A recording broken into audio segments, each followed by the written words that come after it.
And advice for people maybe thinking of beginning out on a path of learning more about apologetics or biblical scholarship. Would you have any words of wisdom for them?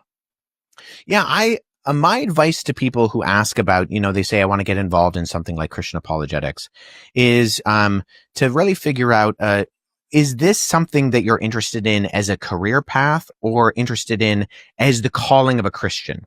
Because arguably we're all called to apologetics in that kind of 1 Peter 3:15, but in your hearts revere Christ as Lord, always be prepared to give an answer to everyone who asks you to give the reason for the hope that you have, but do so with gentleness and respect way.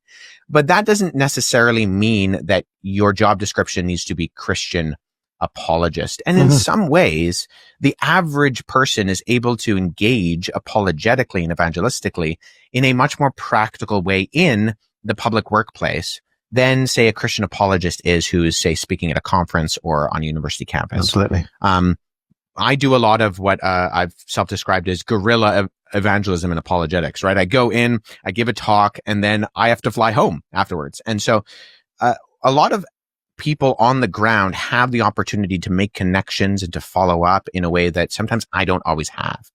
And there's a value in that. Likewise, if someone is interested in making it as a career, my advice to them is find out what truly interests you and zero down in that.